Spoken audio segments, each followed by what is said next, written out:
ये एक स्टोरी है गैलीलियो गैलीली के बारे में। किसके बारे में? Galileo Galilei. इटालियन साइंटिस्ट का नाम अजीब है मालूम है मुझे, पर इटालियन साइंटिस्ट थे। इटालियन साइंटिस्ट ने एक डेमोन्स्ट्रेशन किया था। ये कहाँ गया?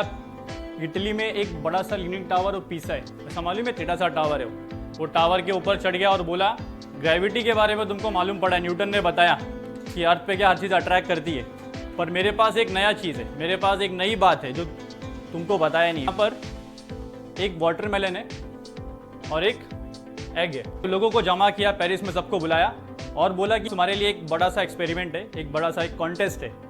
मेरे पास एक हाथ में वाटरमेलन है और एक हाथ में मेरे पास एक एग है।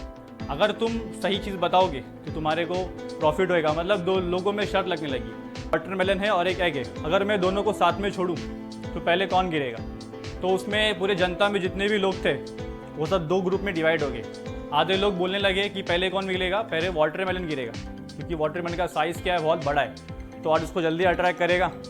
और कुछ बोलने लगे कि पहले क्या गिरेगा? एग गिरेगा, क्योंकि एग का साइज़ छोटा है तो वो इजीली नीचे आ जाएगा।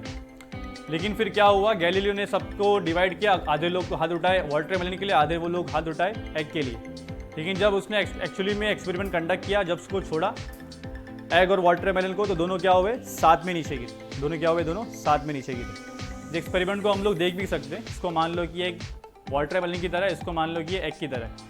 अब फोल्ड करने के बाद तुम इसको देख सकते हो। देखो यहाँ पर एक मान लो ये वाटरमेलन है और मान लो ये एग की तरह है। अगर दोनों को मैं साथ में छोड़ता हूँ तो दोनों क्या आएंगे? साथ में ही गिरेंगे। पर जैसे एक्सपेरिमेंट कंडक्ट किया, उसमें से बीच में एक बच्चा आ गया। बच्चा आके बोला कि मेरे हाथ में एक हथौड़ा है और एक बड़ा सा मुर्गी का पंख है, मतलब बर्ड का कोई पंख है।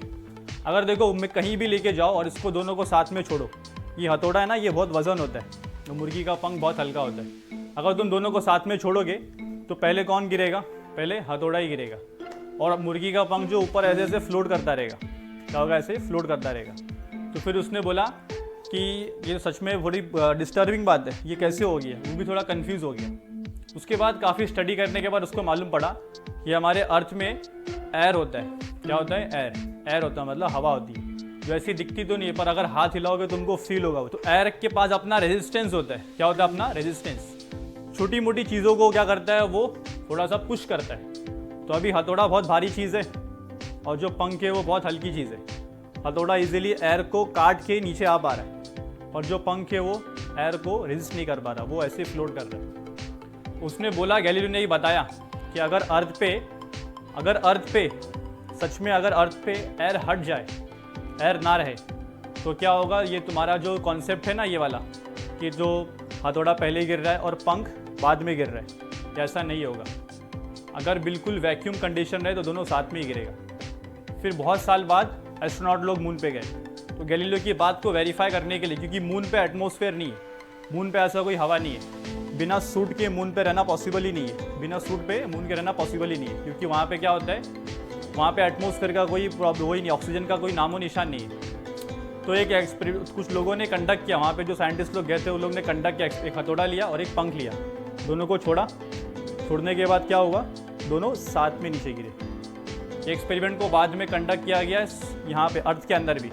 एक बड़ा चेम्बर बनाया, चेम्बर बनाने के बाद एक बड़ा सा बॉल रखा लोहे का और कुछ पंख रखा, पूरा वैक्यूम निकाल लिया, फिर उसको रिकॉर्ड किया। रिकॉर्ड करने के बाद क्या दिखा? वो जो बॉल है बड़ा सा लोहे का और जो पंख है, दोनों क्या हुए? दोनों साथ में नीचे गिरे। इसका मैं तुमको वीडियो दिखाता हूँ अभी। देखो अभी पहले फर्स्ट टाइम में क्या हुआ, बॉल नीचे आ गया और पंख ऊपर फ्लोट करता रहा। इसका रीज़न क्या है? इसका रीज़न तुमको बताया मैंने। क्या रीज़न है? एयर रेजिस्टेंस है। अगर एयर नहीं होता तो ये अगले बार में देखो यहाँ पे वैक्यूम निकाल लिया, पूरा वैक्यूम कर दिया इसे। देखो दोनों साथ में ही गिर रहे, वो बॉल और वो जो फेदर है, दोनों क्या हो रहे हैं? साथ में नीचे आ रहे हैं। पूरे जो स्टोरी इसका एक छोटा सा कंक्लूजन है, छोटा सा एक बताता हूँ रीज़न जो ऐसा क्यों हो रहा है। इसका जो पूरा जो बात है वो छोटी सी बात पर है कि अर्थ कभी भी भेदभाव नहीं करता। अर्थ क्या करता है? कभी भी भेदभाव नहीं करता। वो भारी चीज़ को जल्दी खींचेगा, हल्की चीज़ को बाद में खींचेगा, हल्की चीज़ को जल्दी खींचेगा, ऐसा कुछ भेदभाव नहीं करता है। सबके लिए ग्रेविटी एक समान है। सबके लिए ग्रेविटी क्या है? एक समान है। किसी में कोई भेदभाव नहीं। चाहे कोई कैसा भी ऑब्जेक्ट रहे, उसको बराबर अपनी तरफ, अपनी बाहों में बराबर खींचता है वो। उसका ग्रेविटी का पावर बिल्कुल भी कमज़ोर नहीं पड़ता। सबके लिए एक समान ग्रेविटी लगाता है वो। ये बात न्यूटन को पता नहीं थी, पर इसको किसने डेमोन्स्ट्रेट किया? गैलीलियो गैलीली ने, इटालियन साइंटिस्ट ने। समझा? बंद कर दो अभी।